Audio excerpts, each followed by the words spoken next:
Hello students, আজকে আমরা section 5 নিয়ে আলোচনা করব। বেসিক ক্লিনিক্যাল বায়োকেমিস্ট্রি কী পয়েন্টে পড়তে হবে সেগুলো সিলেবাসে দেওয়া আছে স্পেসিফিক্যালি, সুতরাং একদম পয়েন্ট ধরে ধরে আলোচনা করব। In short, main crucial points. তো ফার্স্ট পয়েন্ট যেটা দেওয়া আছে গ্লুকোজ, তার মধ্যে ফাস্টিং আর পিপি মানে হচ্ছে post prandial. Fasting blood sugar, blood glucose level after 8 hours of fast. তাহলে ফাস্টিং ব্লাড সুগার যখন আমরা মাপবো তখন ফাস্টিং কতক্ষণ থাকতে হবে? 8 ঘন্টা। Only water is allowed during fasting. ওই সময় শুধুমাত্র জল খাওয়া যাবে, আর কিছু খাবার খাওয়া যাবে না। আচ্ছা, এফবিএস নর্মাল কত? Below 110 mg/dl। 110 থেকে 125 প্রি ডায়াবেটিস, আর মোর দেন 126 হলো গিয়ে ডায়াবেটিস। এই হলো ফাস্টিং ব্লাড সুগার। আরেকটা টেস্ট যেটা করা হয় সেটা কি? পিপি মানে post prandial blood sugar. Blood glucose levels 2 hours after eating a meal or 75 gram glucose drink. তো পিপি সুগারটাকেই আমরা অন্যভাবে করতে পারি, গ্লুকোজ খাইয়ে, তখন সেটা হয়ে যায় OGTT, oral glucose tolerance test. ঠিক আছে, তাহলে হয় মিল খেয়ে করবো, না হলে গ্লুকোজ দিয়ে আমরা 2 ঘন্টা পর টেস্টটা করব, তখন সেটাকে বলবো পিপি বা ওজিটিটি। এই নর্মাল ভ্যালু কত? বিলো 140। যখন 140 থেকে 200 মধ্যে থাকবে সেটা হবে প্রি ডায়াবেটিস, আর মোর দেন 200 হয়ে গেলে বলবো তাকে ডায়াবেটিস। এবার diagnosis of diabetes mellitus. The American diabetic association criteria for diagnosing diabetes include meeting any of these blood sugar thresholds। তাহলে নিচের যে কোনো একটা হলেই আমরা ডায়াবেটিস বলবো। কি কি? 1 নম্বর হচ্ছে ফাস্টিং প্লাজমা গ্লুকোজ বা এফপিজি মোর দেন ইকুয়াল টু 126 mg/dl, 1 নম্বর। 2 নম্বর হচ্ছে 2 hour post OGTT or PP blood glucose more than equal to 200 mg/dl। 3 number HbA1c more than equal to 6.5%। 4 number random plasma glucose more than equal to 200 mg/dl with classic diabetic symptoms। তাহলে যদি random হয় সেই ক্ষেত্রে 200 বেশি হতে হবে, তার সাথে ডায়াবেটিকের যে সিমটম থাকে সেগুলো থাকতে হবে। সিমটমগুলো কি কি? ফার্স্ট ইউরিনেশন, ওয়েট লস, এইগুলো। তাহলে এই হচ্ছে criteria for diagnosing diabetes mellitus. Fasting blood sugar দুটো অকেশনে লাগবে। সেক্ষেত্রে প্রি ডায়াবেটিস বলবো কখন? যখন 110 থেকে 125, আর ডায়াবেটিস যখন 126-এর বেশি। পিপি ব্লাড সুগার তাহলে কত? মোর দেন 200 হলে ডায়াবেটিস, আর 140 থেকে 200-এর মধ্যে থাকলে প্রি ডায়াবেটিস। HbA1c এটা কি জিনিস? Glycated haemoglobin test. এটা কি ইন্ডিকেট করে? এটা অ্যাকচুয়ালি রিসেন্ট নয়, লাস্ট 2 to 3 মান্থের কেমন কন্ট্রোলে ছিল সুগার সেটাকে ইন্ডিকেট করে HbA1c। তাহলে আমরা যেমন এফবিএস পিবিএস দিয়ে ওই দিনেরটা মাপছি, আর HbA1c দিয়ে আমরা কি বুঝতে পারবো যে লাস্ট 2 to 3 মান্থ ওর কেমন কন্ট্রোলে ছিল সেটা ইন্ডিকেট করবে HbA1c। তাহলে এর ভ্যালু কত? নর্মালি হচ্ছে লেস দেন 5.7%, প্রি ডায়াবেটিস হলে 5.7 থেকে 6.5%, আর ডায়াবেটিস হলে মোর দেন 6.5%। আর যেটা বলেছিলাম র্যান্ডম প্লাজমা গ্লুকোজ, তাহলে মোর দেন 200। আর র্যান্ডম কেন বলা হচ্ছে, কারণ এটা দিনের যে কোনো সময় আমরা মাপতে পারবো, সেই জন্য র্যান্ডম প্লাজমা গ্লুকোজ বলা হয়। এখানে একটা জিনিস তাহলে মনে রাখতে হবে, এই গ্লুকোজের ক্ষেত্রে আমরা যখন মাপি গ্লুকোমিটার দিয়ে, তখন কিন্তু সেটা কখনো কখনো mg/dl দেখায়, আবার কখনো কখনো মিলিমোল পার লিটারে দেখায়। তাহলে আমরা কমনলি mg/dl মেপে থাকি, কিন্তু যদি কোথাও লেখা থাকে মিলিমোল পার লিটার, তাহলে সেটাকে কী করে আমি কনভার্ট করব mg/dl এ? সেটা হলো 1 millimole per litre of glucose is equal to 18 mg/dl। তাহলে 1 millimole equal to 18 mg/dl। For example, যদি আমি 5 মিলিমোল বলি, তাহলে কত সেটা? 5 × 18, 5 × 18 90 mg/dl। এবার হচ্ছে হাইপোগ্লাইসেমিয়া। তাহলে what is hypoglycaemia? Low blood sugar, সেটা কত? বিলো 70। ওকে, কজেস, কী কী কারণে হাইপোগ্লাইসেমিয়া হতে পারে? মোর কমন ইন ডায়াবেটিস, ওদের মধ্যে বেশি দেখা যায় হাইপোগ্লাইসেমিয়া। কখন হয়? যদি দেখা যায় যে বেশি ডোজ হয়ে যাচ্ছে ইনসুলিনের, অথবা অ্যান্টিডায়াবেটিক মেডিকেশন যেগুলো, অথবা যদি ওষুধ খেয়েছে, ইনসুলিন নিয়েছে, কিন্তু খাবার ঠিকমতো খায়নি, কম খেয়েছে বা দেরিতে খেয়েছে, তখন হাইপোগ্লাইসেমিয়া দেখা যেতে পারে। আর নন ডায়াবেটিকদের ক্ষেত্রে কখন দেখা যেতে পারে? যদি প্রলংড ফাস্টিং হয়, এক্সেসিভ অ্যালকোহল হয়, ক্রিটিক্যাল ইলনেস, আইসিইউতে কিন্তু কমনলি দেখা যায়, অর ইনসুলিন সিক্রেটিং টিউমার, বেশি বেশি ইনসুলিন সিক্রেট হচ্ছে, তাহলে হাইপোগ্লাইসেমিয়া দেখা যেতে পারে। এবার সিমটমস কি হাইপোগ্লাইসেমিয়ার?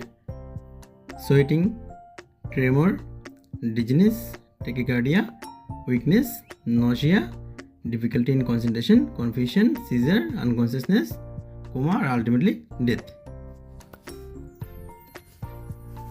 এখানে একটা টার্ম আছে হুইপেলস ট্রায়াড অফ হাইপোগ্লাইসেমিয়া। সেটা কি? সিমটমস অফ হাইপোগ্লাইসেমিয়া, মানে ওই যে ট্রেমর, সোয়েটিং, কনফিউশন, এগুলো। তারপর হচ্ছে প্রুফ অফ হাইপোগ্লাইসেমিয়া, মানে লো ব্লাড গ্লুকোজ, সেটা টেস্ট করে তখন পাবো। আর হচ্ছে relief of symptoms with glucose intake, সেই সিমটমগুলো হয়েছিল হাইপোগ্লাইসেমিয়ার, সেগুলো কারেকশন হয়ে যাবে যখন আমি কোনো গ্লুকোজ খাবো তার সাথে সাথে। তাহলে এই তিনটেকে একসাথে বলা হচ্ছে Whipple's triad. Treatment of hypoglycaemia: if symptoms occur, test blood glucose if possible. Symptom হচ্ছে চেক করে দেখে নাও যদি সুবিধা থাকে। এবার যদি না সুবিধা থাকে, তাহলে আমাকে নেক্সট স্টেপে যেতে হবে। সেটা কি? It or drink glucose.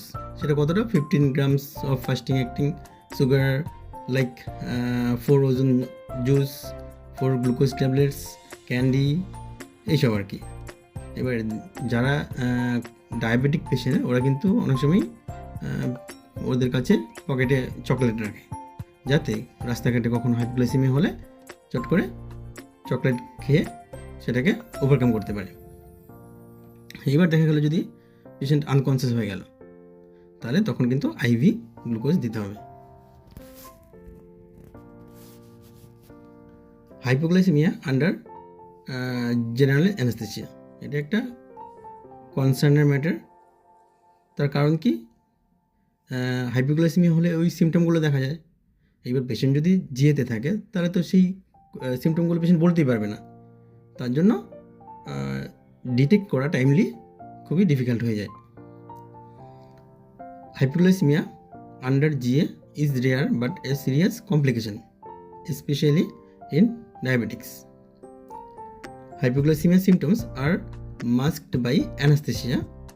That is why prevention of hypoglycemia is the mainstay of management. Susceptible patients require vigilant perioperative monitoring, like periodic blood glucose checks. তাহলে যেহেতু ডিটেক্ট করা ডিফিকাল্ট, সেই জন্য প্রিভেনশন করাটা আমার বেশি দরকার। সো যারা ডায়াবেটিক যেতে অপারেশন হবে ওদের ক্ষেত্রে সবসময় আমাদেরকে সজাগ থাকতে হবে এবং কন্টিনিউ মনিটরিং করতে হবে। তাহলে কীভাবে আমরা প্রিভেনশন করতে পারি? একটা হচ্ছে প্রি সার্জারির আগে adjust diabetic medications like withholding long-acting drugs, adjust insulin doses, and ensure adequate glucose intake if levels are low before fasting. তাহলে অপারেশনের আগে সব ড্রাগগুলো ভালো করে অ্যাডজাস্ট করতে হবে যাতে কখনো বেশি না হয়ে যায় ডোজ। আর যাদের long acting oral anti diabetic ড্রাগগুলো চলে ওদের ক্ষেত্রে কিন্তু অপারেশনের মোটামুটি একদিন আগে বা ওরকম 48 hours আগে বন্ধ করে দেওয়া হয়, depending on the duration of the drug action. তো এগুলো হচ্ছে আমাদের অপারেশনের আগে কীভাবে প্রিভেনশন করার মেজার্স নিচ্ছি। ডিউরিং সার্জারি তখন কী করতে হবে? ফ্রিকুয়েন্ট ব্লাড গ্লুকোজ মনিটরিং করতে হবে। সাধারণত 2 থেকে 4 ঘন্টা করা হয়ে থাকে, পেশেন্ট অনুযায়ী সেটা কম বেশি হতে পারে। Post surgery continue close monitoring as the risk persists during recovery. যতক্ষণ না পর্যন্ত পেশেন্টের মুখে খেতে পারছে, ফুড মুখে নিতে পারছে, ততক্ষণ অবধি কিন্তু আমাকে মনিটর করে যেতে হবে।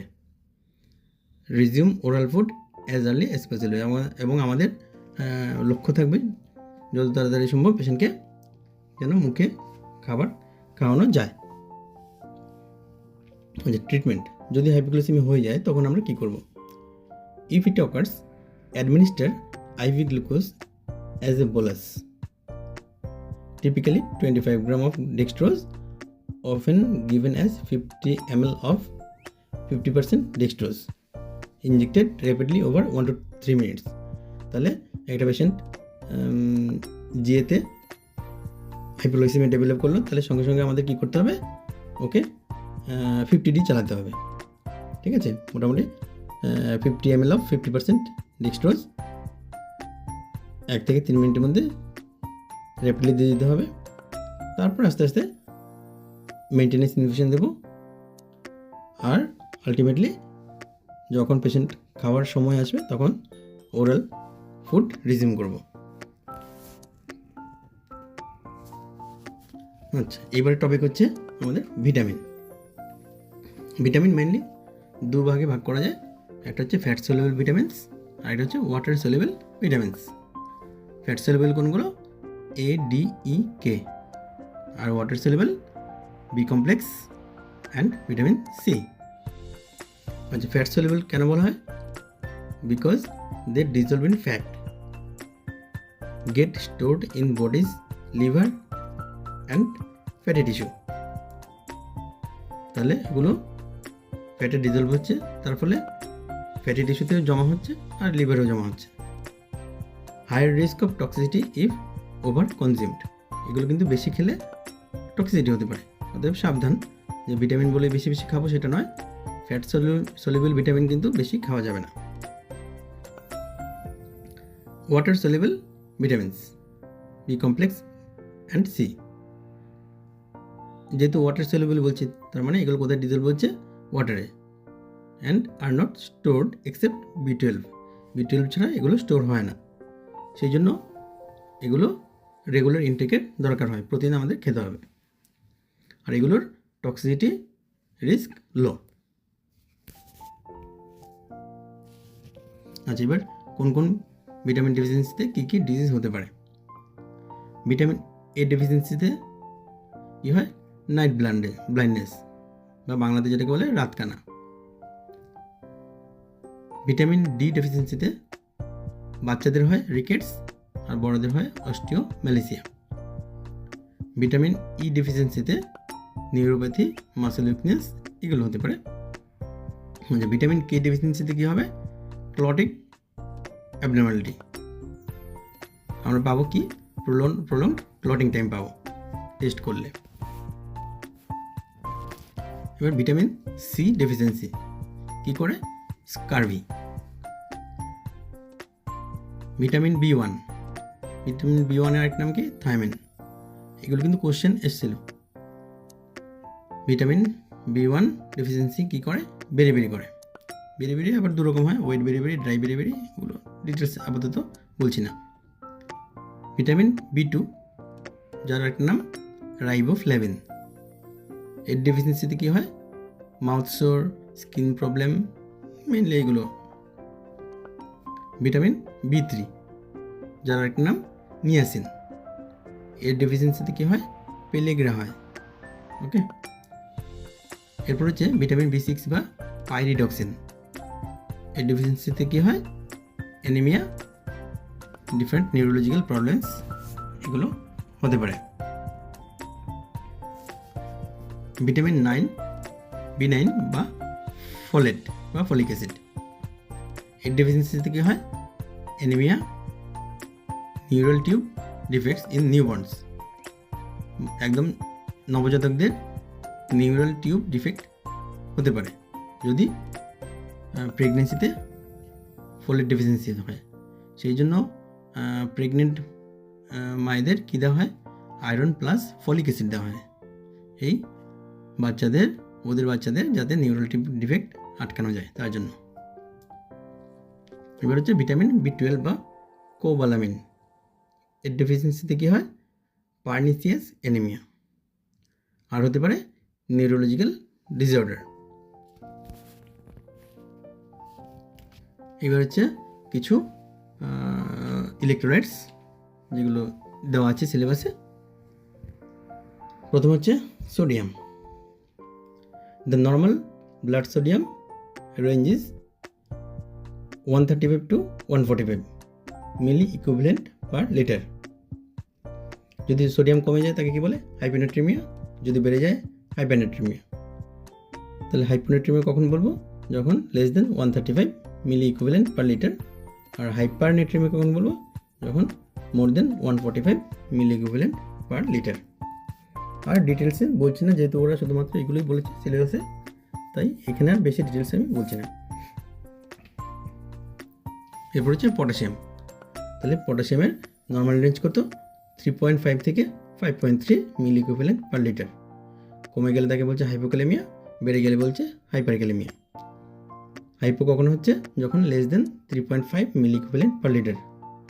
আর হাইপার বলছে মোর দেন 5.3 মিলি ইকুইভ্যালেন্ট পার লিটার। এবার হচ্ছে ক্যালসিয়াম। ক্যালসিয়ামের নর্মাল লেভেল কত? 8.5 থেকে 10.5 mg per DL।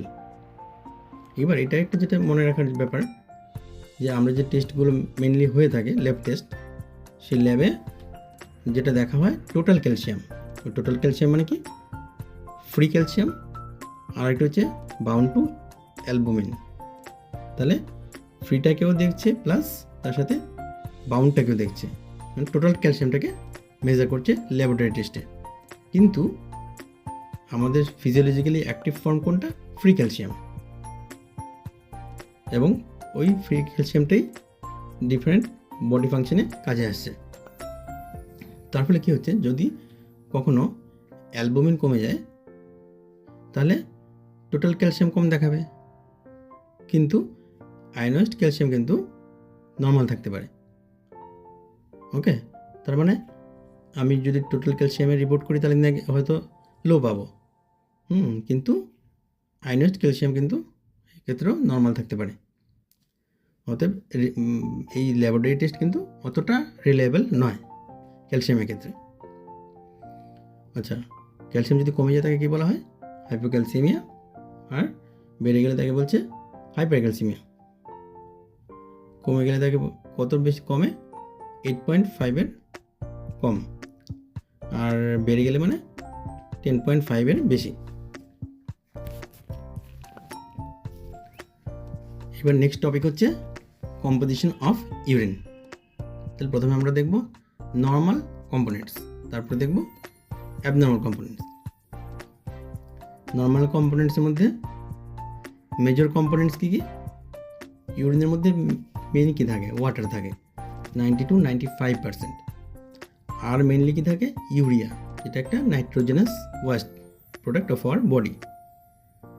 আর থাকছে কি different inorganic salts like sodium, potassium, chloride, phosphate, sulphate, calcium, magnesium, এগুলোর বিভিন্ন রকম সল্ট থাকে। তাহলে এগুলো হচ্ছে major components of normal urine.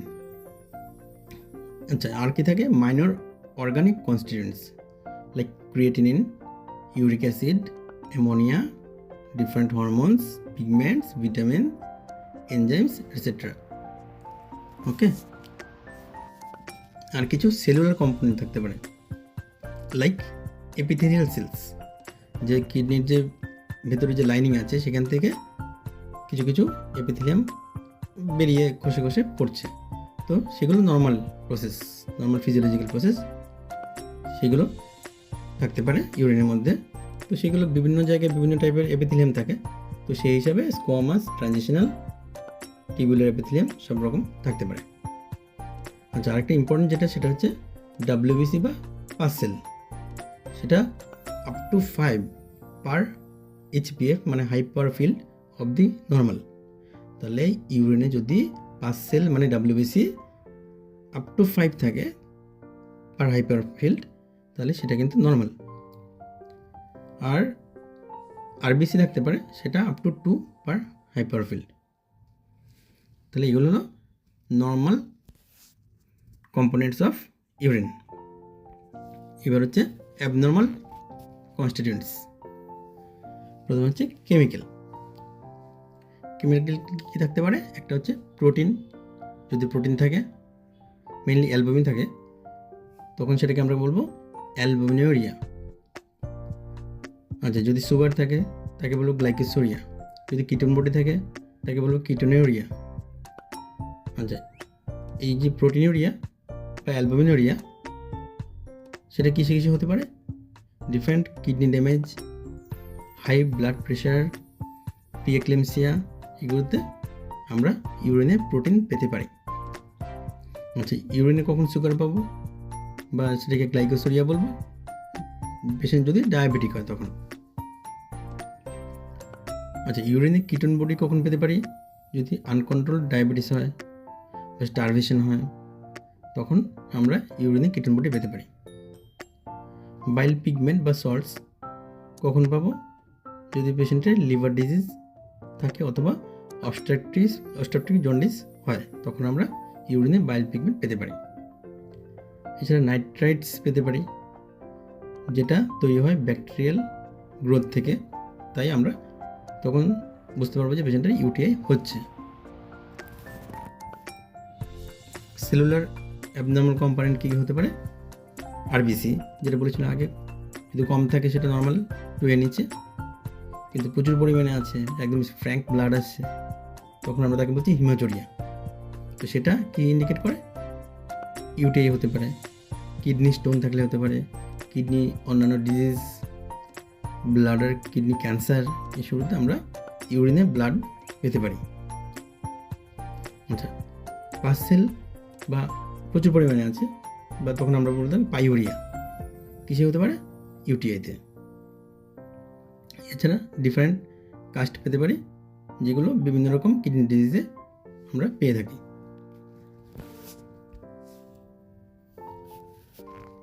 Semi quantitative urine analysis, এটা কি, এটা হচ্ছে different dipstick test that give approximate reading. Okay, তাহলে টেস্ট দুরকম হতে পারে, একটা হচ্ছে কোয়ালিটেটিভ আর একটা হচ্ছে কোয়ান্টিটেটিভ। কোয়ালিটেটিভ মানে হচ্ছে কি, জাস্ট প্রেজেন্ট অর নট, হ্যাঁ, yes or no, like that. আর কোয়ান্টিটেটিভ মানে হচ্ছে কি, যেখানে আমরা মেজার করতে পারছি, ঠিক আছে, একটা ভ্যালু পাচ্ছি। আর এখানে সেমি কোয়ান্টিটেটিভ বলছি, মানে এক্ষেত্রে ঠিক একদম ভ্যালুটা পাচ্ছি না মেজার করে, কিন্তু তার কাছাকাছি একটা আইডিয়া করতে পারছি, সেই জন্য এটার নাম হচ্ছে সেমি কোয়ান্টিটেটিভ।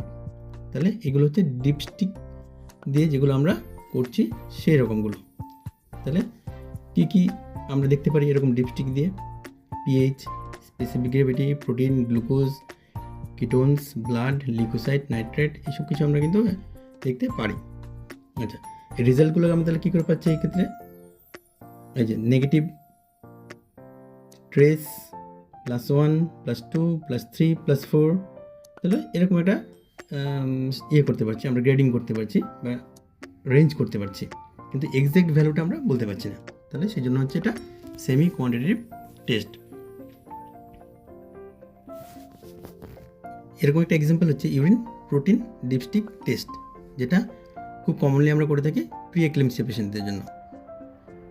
ওকে, সো তাদের ক্ষেত্রে দেখা যায় যে এর রেজাল্ট অফ 1+, যেটা অ্যাপ্রক্সিমেটলি কত হয় 0.3 গ্রাম পার লিটার।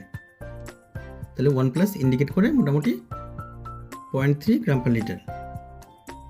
তার থেকে বেশি বা ওর সমান হলে আমরা তার সাথে যদি পাই হাই ব্লাড প্রেশার তাহলে আমরা সেটাকে ধরবো প্রি এক্লেমসিয়া। ওকে, তাহলে একটা পেশেন্ট এলো, তাকে আমরা হাই ব্লাড প্রেশার পেলাম, তার সাথে ইউরিনে ডিপস্টিক করে 1+ বা তার বেশি পেলাম প্রোটিন, তখন আমরা তাকে বলবো প্রি এক্লেমসিয়া, সাজেস্টিভ অফ প্রি এক্লেমসিয়া। কিন্তু সেটা কনফার্ম নয়। কনফার্ম করতে গেলে আমাকে 24 আওয়ার ইউরিন কালেকশন করে তার এক্স্যাক্ট প্রোটিন ভ্যালুটা আমাদেরকে মাপতে হবে। ওকে, আচ্ছা, নর্মাল অ্যাডাল্টদের কত থাকে protein? Less than 150 mg per day. আরেকটা কমন ডিপস্টিক টেস্ট করা হয়, সেটা হচ্ছে প্রেগনেন্সি ডিপস্টিক টেস্ট, যেটা সেই পেশেন্ট আসলে যখন করা হয় ইউপিটি বলে, ইউপিটি টেস্ট। সেটা হচ্ছে এক ধরনের dipstick test for detection of pregnancy. তাহলে এটা কি ডিটেক্ট করে? It detects the pregnancy hormone HCG in urine using a strip dipping in the sample to show results within minutes to confirm pregnancy early with high accuracy. তাহলে এটা কি করা হচ্ছে এই ক্ষেত্রে? প্রেগনেন্সির একটা হরমোন হলো HCG, যেটা ইউরিনেও আসে। তো সেই ইউরিনে নিয়ে যখন আমরা টেস্ট করছি, তখন সেই HCGটা আমরা ডিপস্টিকে ডিটেক্ট করছি, তখন পজিটিভ আসছে, তখন আমরা বলতে পারছি যে হ্যাঁ, pregnancy positive. HCG hormone is produced during pregnancy. The dipstick contains antibodies that bind to HCG. তাহলে ইউরিন যদি HCG থাকে, তাহলে ডিপস্টিকের গায়ে কী থাকছে? অ্যান্টিবডিজ। তাহলে ওই অ্যান্টিবডি রিয়াকশন করে বাইন্ড করে ওইখানে কালারটা চেঞ্জ করে। ওকে, তো এই ক্ষেত্রে আমরা কি ইন্টারপ্রিটেশন করব? ইউপিটি টেস্টের ক্ষেত্রে যদি দুটো লাইন থাকে, কন্ট্রোল এবং টেস্ট, তাহলে CNT, তাহলে পজিটিভ। কিন্তু যদি কন্ট্রোল লাইন থাকে আর টেস্ট লাইন না থাকে, তাহলে হচ্ছে নেগেটিভ। আর ইনভ্যালিড বলবো যখন কোনো লাইনই আসেনি অথবা শুধু টেস্ট লাইন চলে এসছে, কোনো কন্ট্রোল লাইন নেই, তাহলে এটা ইনভ্যালিড টেস্ট। এবার একটা ইম্পর্টেন্ট জিনিস, সেটা হচ্ছে false positive UPT. Pregnancy dipstick test false positive আসতে পারে কখন। এটা হচ্ছে when the test shows positive for pregnancy but actually not pregnant. Okay, so কীরকম কন্ডিশন আমরা পেতে পারি? ফার্টিলিটি ট্রিটমেন্ট, যেখানে HCG ইঞ্জেকশন দেওয়া হয়, তার মানে বডিতে বেশি থাকবে HCG। রিসেন্ট প্রেগনেন্সি হয়েছে, তাহলে সেক্ষেত্রে আমরা ইউপিটি পাবো পজিটিভ। এবার যদি পেশেন্টের কিছু টিউমার হয় যেগুলো HCG তৈরি করে, সেক্ষেত্রে প্রেগনেন্সি ছাড়াও আমরা ইউপিটি পজিটিভ পাবো। আর কিছু মেডিকেশনস লাইক অ্যান্টিসাইকোটিক্স, অ্যান্টিসিজার মেডিকেশনস, এগুলোও তো দেখা গেছে যে ফলস পজিটিভ ইউপিটি টেস্ট আসছে।